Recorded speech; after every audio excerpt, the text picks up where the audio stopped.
Hey everybody, Joshua Laycock here, Lifestyle Evolution on the drive home. It's becoming a nice little tradition for me, almost a habit. You know, I was chewing on what to say today and I wasn't so sure. But a buddy of mine reminded me of something and you know, I don't know why I didn't think to bring this up because it was a really great thing that happened earlier today. So I'm a part of a men's group. I'm a part of the Order of Men's Iron Council, and you know, we have Friday calls, and I'm able to make a lot of them, which is great. So Friday mornings we have a call. We talk about the topic of the month and whatever it is, and you know, sometimes the conversations are good, and sometimes they're a little slow. But this month we're talking about competition, and I'm not going to get into that. If you're really interested, go check out the Iron Council. But what was really interesting is we had almost 70 guys on this phone call, and we were talking about competition, and someone asked a question about religion. And I would, as someone who is not very religious, I would categorize the question as a very, maybe I'm going to contradict myself, but it's probably a bit of a presumptuous, or at least a very heavy question pertaining to religion, notably about the conversion of people who don't follow that particular religion. And that's not normally the kind of conversation we have in the Iron Council. But the point that I'm trying to make is not about that, is that this question, which was a tough question and admittedly made probably more than a few guys uncomfortable, was followed by, I would guess, probably a 10 or 15 or more minute meaningful conversation and discussion and debate by a bunch of hard-nosed men. And there was no anger, there was no frustration, there was certainly no name calling, there was no one saying what a dumb question. There was none of that.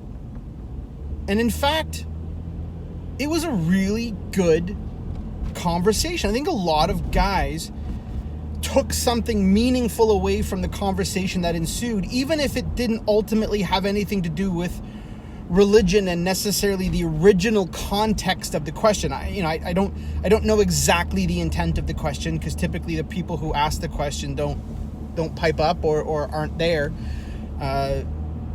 We ask the questions ahead of time in a forum. But you know, I was just thinking about this, and a few people commented about how incredible is this group of men who can take something as loaded as that particular question, that topic, and then that subtopic within, and have a really meaningful conversation and take something out of it. And look, this is not meant to be an ad for the Iron Council. But I wonder how many things in life do we miss out on, or how many opportunities to learn or just discuss, or how many times are we closing our minds to new ideas and new concepts because we might allow ourselves to be triggered or offended or upset or whatever about a certain topic, you know? And I think if we're going to evolve our lives, if we're going to become better and more evolved people, we necessarily need to be open to ideas that we don't necessarily agree with, or that we don't always understand. And I've talked a little bit about that in the past. But we also have to be open-minded enough to recognize that there are always learning opportunities, even if the main topic or the thing that we're talking about may not resonate with you. There's always something to be learned. There's something that we can add to a conversation. You know, Trump is another really good example. And look, I'm Canadian. At the end of the day, you know, do I like Trump? No, I don't. Do I think he's a shit? Yes, I do. Do I think that he's dangerous? Absolutely. But that doesn't mean that he can do no right. That doesn't mean that there are not things that can be either attributable to him or where his name can be used in a conversation that aren't worthy of discussion or debate. Even some of the dumbest shit that he does is definitely worthy of debate and discussion. And I've experienced this a lot of times with a lot of people, where just the mention of his name, people shut down and they throw their hands up in the air and they don't want to have the discussion. And I get it. Like, particularly when it comes to difficult things that we may not agree with, our natural reaction is to want to reject those things, but we need to move past that. If we're going to evolve, we need to move past natural reactions and respond. And I just was really, really impressed with how these men carried themselves today in this conversation. But more importantly, I'm going to make sure that I'm not being dismissive of ideas or the opportunities to learn or to get better or to add value simply because of the topic, the person who might be delivering the message. It's just, we live in this outrage society where I don't think people disagree anymore civilly. I think we get offended. I think we yell. I think we call people out. I mean, just spend 5 minutes in the comments section on Instagram or, heaven forbid, YouTube. It's one of the nice things of not having too many followers is you don't have all the crazy spam yet. But, I think there are so many opportunities that we miss out on because the world is outraged.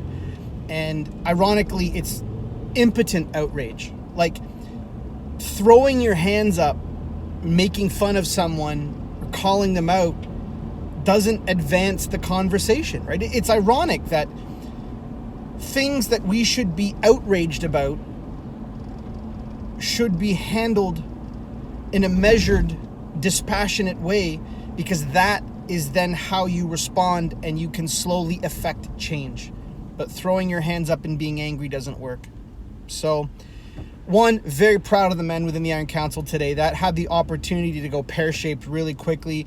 I appreciate the courage of the individual who asked the question, and I like that we were able to have civil discourse, and I like that I've been chewing on it all day, and I'm going to make sure that I don't allow myself to be triggered or offended, and I'd like us to get back to a place where we can have civil discourse, not only even with, but especially when we don't agree, because that's how we bring people together. The outrage just continues to divide. So, next time you find yourself reacting to a situation or a name or a topic or whatever, maybe we should all take a deep breath and respond in a way that advances the conversation rather than shutting it down. That's all I have. I'm driving home, gonna go pick up my kids and enjoy a fantastic weekend. We're gonna go visit my nephew, which I'm super excited to do. I hope that you all have a wonderful evening, and I will see you tomorrow.